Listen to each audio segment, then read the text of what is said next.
Entonces estamos hablando de los ricos del mundo. Versículo 17, 1 de Timoteo, capítulo 6.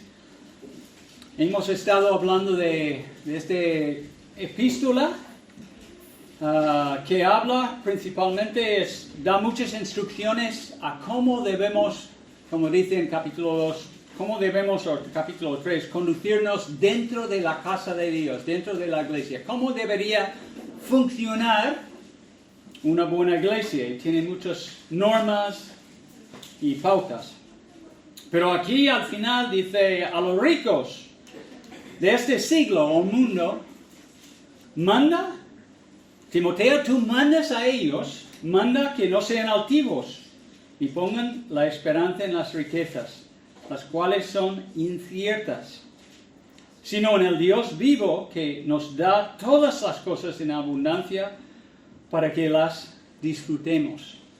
Piensa mucho en la última frase. Al Dios vivo que nos da las cosas en abundancia para que las disfrutemos. ¿Esto es tu experiencia?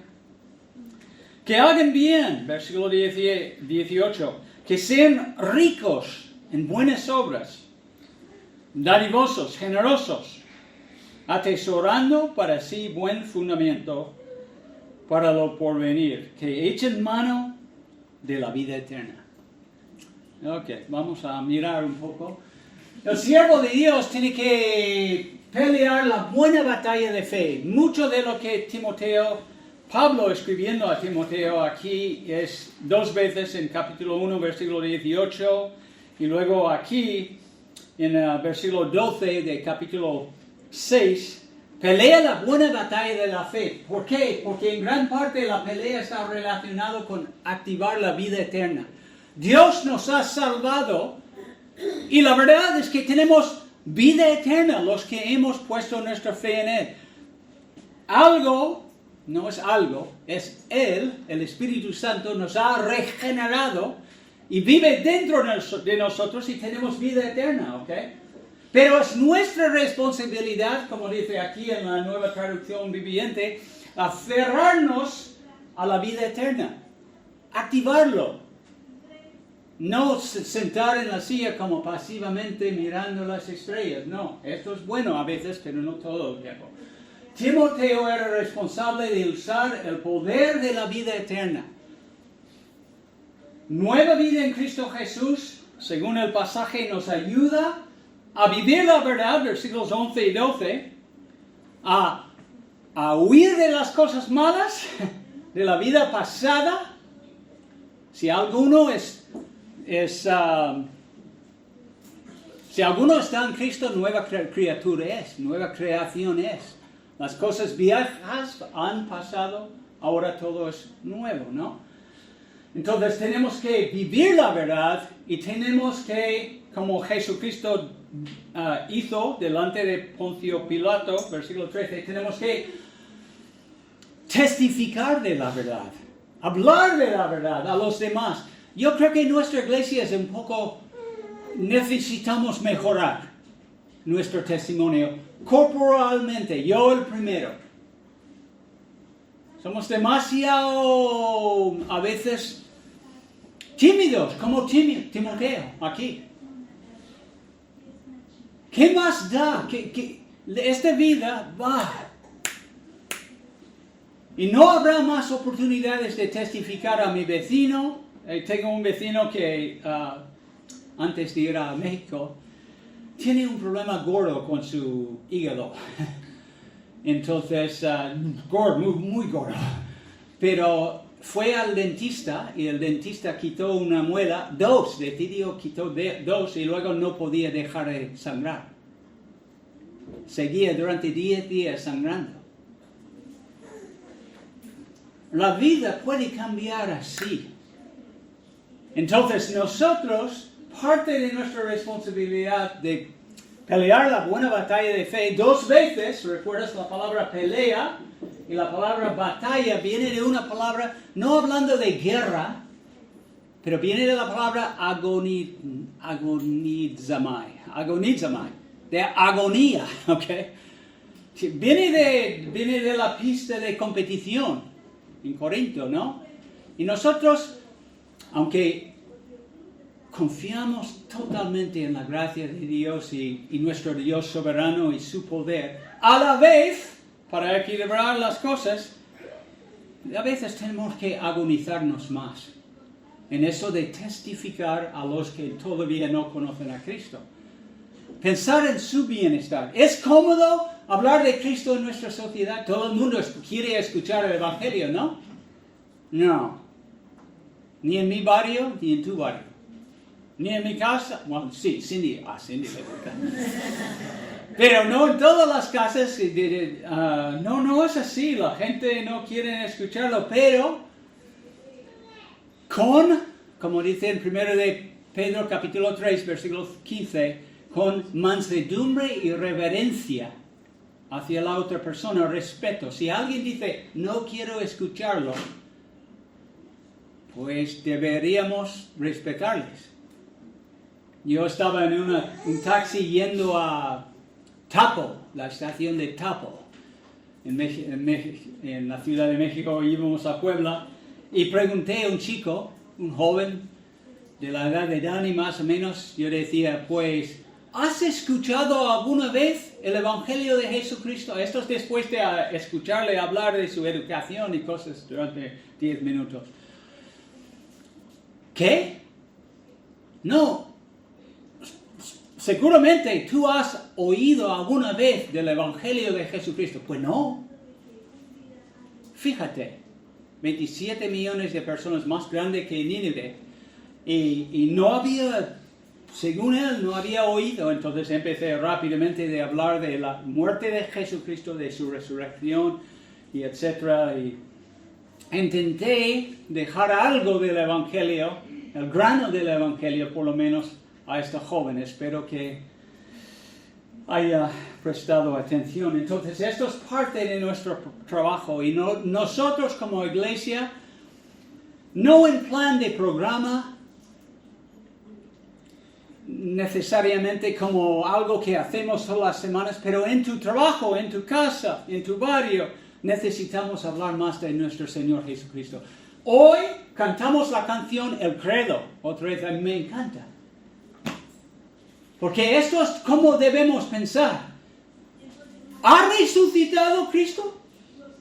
Pues sí, está a la diestra de Dios. ¿Somos salvos? Pues sí, somos salvos. Todas estas verdades que hemos cantado son ciertas.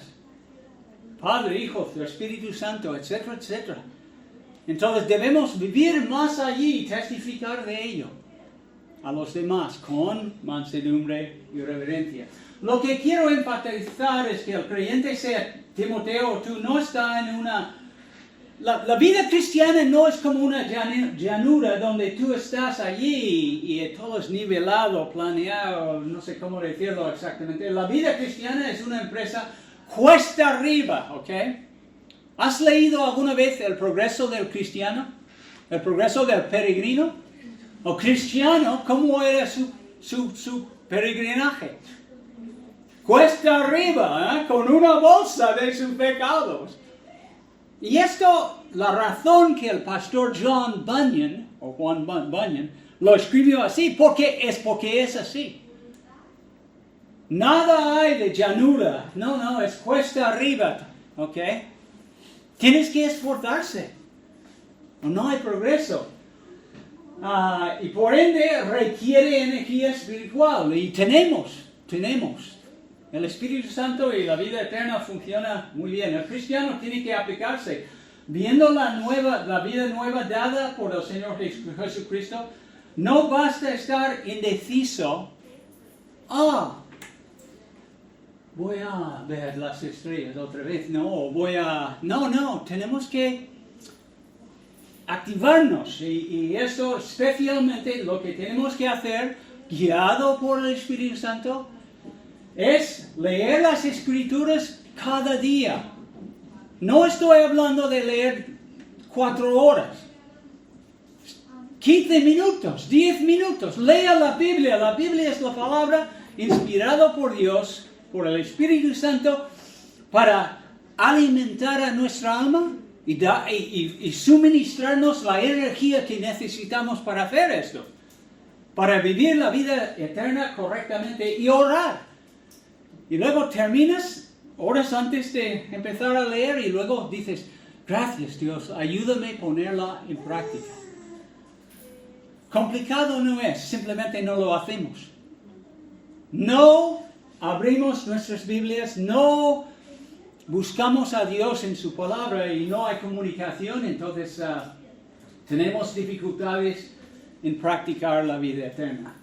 La futura aparición de Jesucristo en versículo, esto es el contexto del pasaje antes de hablar de los ricos, obviamente.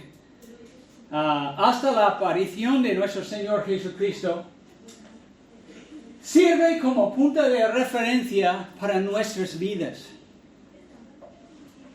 ¿Cuántas veces durante el día piensas en el regreso del Señor? Aparición, epifanía, ¿okay? O epifanía, en griego es casi igual, epifanía, ¿okay? Sirve como punto de referencia, dándonos esperanza y fortaleza para perseverar en la batalla de la fe. Esto es clave en andar correctamente en esta vida. Hebreos, quizás muchos de vosotros lo tenéis memorizado, pero dice aquí, por tanto, nosotros también, teniendo en derredor nuestro tan gran número de testigos, despojémonos de todo peso y del pecado que nos asedia y corramos con paciencia la carrera que tenemos por delante, puestos los ojos ¿en quién? En Jesús, esto es. Amén. En Jesús. En Jesús. Siempre pensando en Él. Y eso es lo que hemos hecho hoy en la Cena del Señor. Conmemorando lo que hizo. Y ahora pensando en dónde está a la diestra de Dios. Esperando el orden realmente de Dios Padre para regresar. A Jesús, el autor y consumador de la fe. Esto es lo que tenemos que hacer, pensar mucho en Jesús. Y esto es lo que Pablo está animando a Timoteo. El creyente tiene que vivir por fe. Y eso es una batalla de fe. y necesitamos tenerlo muy claro. Si la gente quiere burlarse de tu fe, pues déjales burlarte de ti. Creemos las verdades en la canción El Credo. Creemos esto. Por fe. Es pues la fe la certeza de lo que se espera, la convicción de lo que no se ve. Pero sin fe, versículo 6, capítulo 11 de Hebreos. Pero sin fe es imposible agradar a Dios. Tenemos que creer. Somos, ¿qué? Creyentes. Creyentes, cada uno de nosotros. Creyentes en Dios. Pero sin fe es imposible agradar a Dios porque es necesario que el que se acerca a Dios cree que le hay, que exista. ¿Ok? Y que es galardonador de los que le busquen. Es exactamente lo que está diciendo aquí en versículos 17 y 18. Que existe, que compensa, remunera, digamos, cuida de a su gente, a los creyentes. Entonces, debemos poner nuestra mirada en el Señor en todo momento. Dios Padre, el solo soberano, versículo 14, el versículo 15, Él es el solo soberano. No está hablando de Jesucristo, aunque dice justo después, Rey de Reyes y Señor de Señores. Cuando Jesús aparece en Juan 19, en su regreso, que tiene escrito, creo que es en su muslo o en otro sitio, Rey de Reyes y Señores de Señores. Pero aquí está aplicado al Dios Padre. Otra indicación de la deidad de Jesucristo. Solo Él llevará a cabo su plan redentor para su gloria. La historia humana se dirija. Si hay un joven aquí, has estado enseñado hasta la saciedad en vuestras escuelas, institutos, que la historia sigue y sigue, y no hay fin, y no sabemos qué, y todo en el aire. ¡No! Habrá una consumación de la historia humana, habrá un fin. Se llama el juicio final. Capítulo 20 Apocalipsis. La historia humana se dirige hacia la segunda venida de Jesucristo. Solo el Padre sabe la hora de su regreso, dice en Mateo capítulo 24, versículo 36. Este hecho futuro suscita aquí en este pasaje y en muchos otros pasajes alabanza y acciones de dar gracias a Dios, ¿no? Hacia el Dios soberano. El Rey de Reyes y señores, el cumplimiento de su plan redentor estalla aquí en alabanza. Alabanza para Dios. Y luego tú ves que hay en versículo 16 varias características hablando de Dios. Y no voy a decir mucho sobre ellos, pero allí tú puedes leerlos allí en versículo 16. El único que tiene inmortalidad, que habita en luz inaccesible. Piensas mucho en eso, porque cuando estamos en la presencia de Dios no habrá sol, ni luna, ni necesidad de una fuente de luz, porque Dios mismo va a darnos suficiente luz. No vamos a estar en la oscuridad. En el infierno hay oscuridad, en el cielo hay luz. ¿Que emana de quién? De la persona de Dios, del Hijo y del Padre, lo dice en Apocalipsis. Y luego ninguno de los hombres ha visto ni puede ver, al cual sea la honra y el imperio siempre eterno, no, dominio eterno. Amén. Entonces, instrucciones a los ricos, son muy fáciles y muy rápido con eso. Timoteo tenía la responsabilidad dentro de la congregación, mayoritariamente de gente pobre, esclavos, algunos, otros, no todos eran gente rica, pero algunos sí.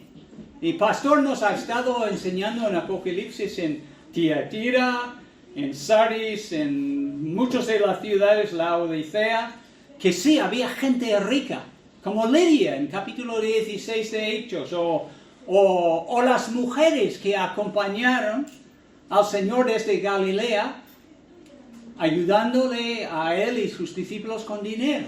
La Biblia habla de esas cosas. Sí había creyentes adinerados. Yo recuerdo alguna vez estando en Corinto, hace unos años, y el tesorero de esta ciudad piensan que a lo mejor era un hombre adinerado, no lo sé, pero se convirtió al Señor y ve su nombre escrito ahí en la piedra en el suelo. Pero él hay dos cosas principalmente, negativamente, versículo 17 al principio. A los ricos de este siglo mandan que no sean altivos o altaneros, es la idea, soberbios, orgullosos. Como yo tengo dinero, tú no tienes, yo soy alguien. Y eso es muy común entre gente que tiene dinero. Piensan que son más listos, más esto, Entonces, eso es una tendencia, no todos son así. Acaba de repasar la lista. Sabes que estamos recaudando fondos para comprar un local más grande aquí en Alcalá de Henares. Y ahora tenemos, da igual lo que tenemos, pero estaba repasando la lista de los nombres de las personas que han dado dinero. No son todos ricos, más ricos que vosotros, sí. Pero ricos, pocos. Pocos de ellos son ricos, son creyentes, son iglesias. Personas que están invirtiendo su tesoro que han acumulado aquí en la tierra en el cielo, porque están ayudándonos a comprar un local y damos gracias a Dios, y no son altivos. Y luego los ricos, Timoteo tenía que decirles a ellos, tenía que exhortarles a ellos que no pongan la esperanza en las riquezas, las cuales son inciertas. La Biblia habla mucho de esto. Las riquezas, como dice, esto son muestras de que la gente adinerada, rica, eso es lo que, su fortaleza no es Dios. su fortaleza, en su imaginación, su riqueza es como una muralla, es como algo que le va a llevar a la vida eterna o le va a proteger en la vida. Entonces, son así. ¿Ves? La fortuna del rico es su fortaleza. La ruina de los pobres es su pobreza. No está alabando ni al uno ni al otro, está reconociendo la verdad. La fortuna del rico es su ciudad fortificada y como muralla alta en su imaginación. Y siempre tenemos que recordar si hay un buen pasaje en la Biblia que nos ayuda cómo pensar bien. Aunque es del Antiguo Testamento de la fe cristiana, es este versículo en Jeremías 9, versículos 23 y 24. Así dice el Señor, no se gloríe el sabio en su sabiduría, ni se gloríe el poderoso en su poder, ni el rico se gloríe en su riqueza. ¿Por qué? Porque Dios no pone mucho valor en esas cosas. ¿Hace falta Dios? Isaías 40, ¿más sabiduría? No, Él no necesita ni la sabiduría de ¿quién es el más sabio del mundo ahora? ¿Elon Musk? No hace falta. No, es como un parvulario para Dios o menos. Mas Él se gloríese en eso de que entiende y conoce a Dios, pues yo soy el Señor que haga misericordia, derecho y justicia en la tierra. Esto es lo que Dios quiere. Es que hay una relación de conocimiento, que realmente entendemos quién es Dios y qué espera de nosotros. Y si todavía tú no tienes una relación personal con Dios y no conoces a Dios personalmente, habla con el pastor de nuestra iglesia, Miguel Ángel, o habla con otra persona de la iglesia. ¿Cómo puedo yo conocer a Dios personalmente? Porque esto es lo que Dios valora. Es que entendamos quién es y conozcamos. Realmente conocemos a Él, personalmente, salvíficamente. ¿Ok? Y hay muchos otros versículos, esto es bueno porque si eres pobre, recuerdas versículos así, no te fatigues en adquirir riquezas, deja de pensar en ellas. Cuando pones tus ojos en ella, ya no está. Porque la riqueza ciertamente se hace alas como águila que vuela hacia los cielos. Si estás contemplando invertir todas tus ganancias en Bitcoin, deja de pensar en Bitcoin y empiezas a pensar más en cómo puedo agradar a Dios con mi vida, a quién puedo testificar, etcétera, etcétera. Es mucho más aconsejable. Y luego hay muchos otros versículos, pero vamos al Nuevo Testamento. Jesucristo hablaba mucho del dinero. Hay varios pasajes de Jesús en casa de los fariseos ricos, pero especialmente por ejemplo, en Mateo capítulo 6, en el Sermón del Monte. Sí, voy bien. A veces mi mujer dice que tú hablas demasiado. Es verdad. No os hagáis tesoros en la tierra, donde la polilla y el orín corrompen, la oxidación, no lo hagas. Y donde los ladrones entran en tu casa y minan y hurtan, sino haceos tesoros en el cielo, donde ni la polilla ni el orín corrompen, y donde los ladrones no minan ni hurtan. Porque donde esté vuestro tesoro, allí estará también vuestro corazón. Y luego termina versículo 24. Voy a saltar dos versículos súper importantes, pero versículo 24, ninguno puede servir a dos amos, a dos señores, porque o aborrecerá al uno y amará al otro, o estimará al uno y menospreciará al otro. No podéis servir a Dios y a las riquezas, el mamón, es imposible. Tienes que tomar una decisión como discípulo de Jesucristo. Yo voy a servir a Dios. Mi meta en la vida no es ser rico. Eso no funciona, no, para el creyente. Y luego vemos otro pasaje en Marcos que es bueno. He elegido algunos pensando en varias facetas. Esto es buen versículo porque nos recuerda que Dios mira, observa. El Dios vivo de verdad está mirando a los ricos y a los pobres y a todos. Y dice esto, estando Jesús, versículo 41, delante del arca de la ofrenda, miraba como el pueblo echaba dinero en el arca. ¿Recuerdas que había una caja ahí grande, una arca? Y la gente voluntariamente depositaba en aquellos días de Jesús su ofrenda allí. Y muchos ricos echaban mucho. Y seguramente lo echaban así.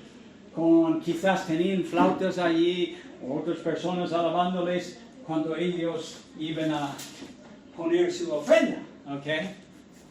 Destacando su grandeza. Y vino una viuda pobre y echó 2 blancas, o sea, un cuadrante, casi nada, como pesetas, ¿no? O menos. Entonces, llamando a sus discípulos, le dijo, de cierto os digo que esta viuda pobre echó más que todos los que han echado en el arca. Fíjate. Esto es la perspectiva de Dios. Jesucristo está enseñándonos. Esto es como Dios ve las cosas. Entonces, Dios no espera, si no eres rico, Él no espera que tú das lo que no tienes. No. Porque Dios espera que tú honras a Él como puedes, por fe. Porque todos han echado de lo que les sobra, pero la viuda pobre, de su pobreza echó todo lo que tenía, todo su sustento. Esto es un ejemplo. Lucas capítulo 12, lo que no debemos nunca hacer es vivir para nosotros mismos. Mi dinero es mi dinero, yo he ganado mi dinero. ¿Tú has dicho esto alguna vez en tu vida? Es mi dinero, yo he curado, es mío. Y no me sigues intentando dar a Dios, ¿ok?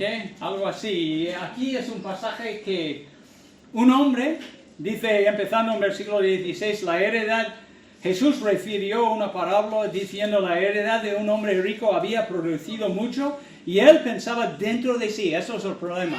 Estaba solo pensando él. Dios no era parte de sus pensamientos. Pensaba dentro de sí diciendo, ¿qué haré? Porque no tengo dónde guardar mis frutos, el resultado de la cosecha de mis grandes cultivos, ¿no? Y dijo esto haré, derribaré mis graneros y los edificaré mayores y allí guardaré todos mis frutos y mis bienes. Y diré a mi alma, muchos bienes tienes guardados para muchos años, pues repósate, tío, vamos a Valencia a la playa, come, bebe, regocíjate. Pero Dios le dijo necio. Y esto es otra cosa. Jesús está enseñándonos la perspectiva de Dios. Para una persona que tiene una actitud así, necio. Esta noche vienen a pedirte tu alma y lo que has provisto. ¿De quién será? De otros, obviamente. Así el que hace para sí tesoro y no es rico para con Dios, así es el que hace para sí tesoro y no es rico para con Dios. Entonces es otro pasaje. Y luego, nada más quiero recordaros, esto es un poco de misterio en mi mente, pero creo que es lo que enseñan las Escrituras en todas partes, en el Antiguo y en el Nuevo. Cuando Santiago, el medio hermano del Señor, estaba reprochando a los judíos adinerados allí en Santiago 2, porque ellos estaban oprimiendo a los pobres, a los otros judíos pobres de su congregación. Él dice esto en versículo 5, hermanos míos amados, oíd, ¿no ha elegido Dios a los pobres de este mundo? Para que sean ricos en fe y herederos del reino que ha prometido a los que le aman. La respuesta esperada es sí. Y por experiencia vemos en todas partes del mundo hay más gente pobre que llegan a conocer al Señor que la gente rica. ¿Qué decía Jesús en un sermón? Es más difícil que un camello pase por el agujero de una aguja que un rico. Es más difícil que un rico entre en el cielo, ¿ok? Tú entiendes mejor, no voy a explicarlo, pero recuerdas lo que estoy diciendo. Difícilmente entran los ricos en el cielo porque están confiando en su riqueza. Mientras que el pobre clama a Dios y dice, Dios, ayúdame. ¿Ok? Y esto es parte de eso de las instrucciones a los ricos de 1 de Timoteo capítulo 6, versículo 17, ¿no? Las cuales, las riquezas que son inciertas, sino debemos anímales, exhórtales, amonéstales, Timoteo, que pongan su confianza en el Dios vivo, que nos da todas las cosas en abundancia para que las disfrutemos. Y eso es. Tenemos que, primero, creencias. Tenemos que creer bien, depositen su confianza en el Dios vivo y generoso. Y luego, esto tenemos que pensar. Seguramente hay alguien aquí que está pensando, pues todavía Dios no me ha ayudado suficientemente. ¿Dónde está Dios en mi vida? Yo soy pobre. No, la Biblia dice en versículo 17, en muchos otros sitios, el Dios vivo nos da todas las cosas en abundancia para que las disfrutemos. Dios es generoso. Dios provee. Dios suple. A lo largo de la Biblia. David dice en capítulo 37 de Salmos, joven fui y he envejecido y no he visto justo desamparado, ni su descendencia que mendigue pan. Dios es fiel y provee nuestras necesidades. Si tú estás aquí hoy y tienes necesidades, quizás tienes que pensar en cómo estás viviendo y cambiar tu manera de vivir. Y si necesitas consejos, alguna vez en mi vida era contable y yo te puedo ayudar. No es difícil. O aumentar tus gananciales o reducir tus costes. O hacer los dos a la vez. No es súper difícil. ¿Es cierto que Dios nos da? Sí, es cierto. Dios provee de manera abundante. Es así en la vida. Y luego la segunda, Timoteo positivamente tiene que mandarlos allí en versículo 18, que hagan bien, que sean ricos en buenas obras, dadivosos, generosos, atesorando para sí buen fundamento por lo venir, que echen mano de la vida eterna. Ok, es la misma cosa, no solamente en sus creencias, pero también en sus acciones. Tienen que actuar sobre lo que creen y tienen que compartir con los demás en la iglesia, los que tienen necesidad. Es su responsabilidad. Es posible atesorar, y piensas en eso, la última parte del el versículo 19, atesorar. ¿Es posible atesorar algo para el futuro en el cielo? Que nos da la vida, que es algo que va a ayudarnos de alguna forma cuando estamos en la presencia de Dios. Y aquí lo llaman buen fundamento para lo porvenir. No estamos hablando, no estoy diciendo que podemos ganar la vida eterna o ganar una plaza en el cielo porque hemos dado una ofrenda o eso. No. Pero obviamente Dios compensa o recompensa, porque la Biblia habla mucho de esto. Pablo, aquí en 2 de Timoteo, capítulo 4, decía sobre coronas. Por lo demás me está guardado, capítulo 4, versículo 8, la corona de justicia, la cual me dará el Señor, fue justo en aquel día, y no solo a mí, sino también a todos los que me aman su venida. Entonces, la Biblia enseña eso. Aunque nosotros damos a Dios y servimos a Dios y amamos a Dios, porque estamos agradecidos de su salvación, habrá recompensa en el cielo. Podemos, según este pasaje, atesorar para sí buen fundamento. Quizás no voy a decir más sobre este pasaje, pero lo creo. Pues sí, los creyentes que invierten ahora efectivamente están acumulando el tesoro de un buen fundamento para el futuro. Es fácil criticar a los ricos, todo el mundo lo hace, especialmente a la Iglesia Católica por todas sus mansiones, sus catedrales y todo esto.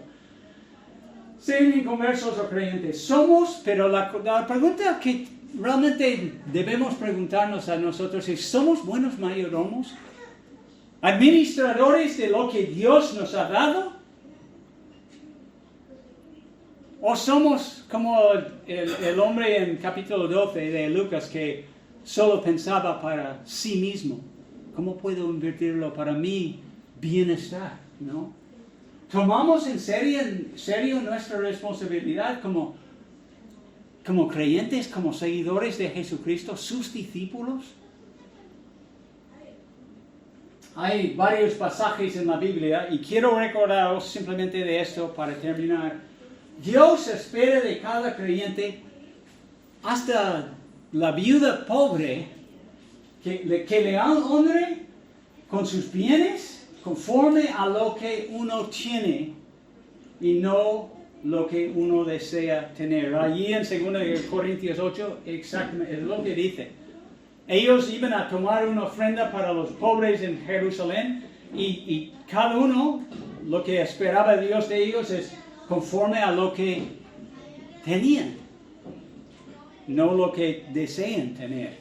Y luego dice, para terminar en 2 de Corintios 9, hablando de la fidelidad de Dios, a partir del versículo 6 dice esto: pero esto digo, el que siembra escasamente, también segará escasamente. Y el que siembra generosamente, también segará. Yo lo creo, lo he vivido.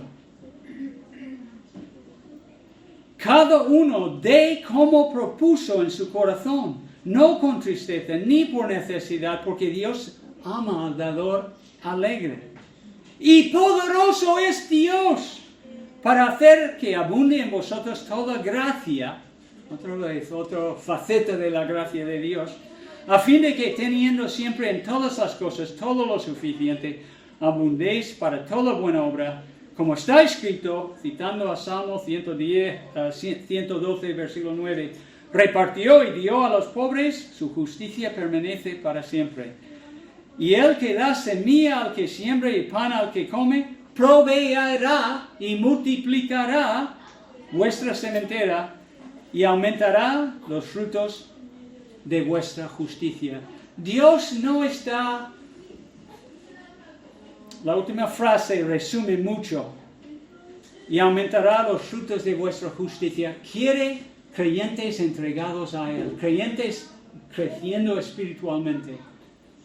Esto es la preocupación de Dios, que realmente estamos peleando la buena batalla por fe, entregando nuestras vidas activamente cada día, echando mano a la vida eterna. Entonces vamos a ser personas así, para la gloria de Dios, confiando en Él por fe. Oremos. Padre Celestial, te damos gracias, Señor, por el privilegio, es la única palabra que puedo pensar, de ser sus hijos y de tener la oportunidad de vivir para ti, Señor, en esta vida corta. Anima a mis hermanos y a mí mismo, Señor, Ayúdanos a ser personas de fe confiando en ti, Señor, honrando a ti con los recursos económicos que nos has dado. Ayúdanos a alabar tu nombre y no dudar de tu bondad, Señor, de tu generosidad. Al contrario, ayúdanos a ser personas que ayudan a los demás y que somos generosos para Dios. Te lo pedimos en el nombre de Jesucristo. Amén. Pues nos vemos el miércoles cuando oramos o el próximo domingo.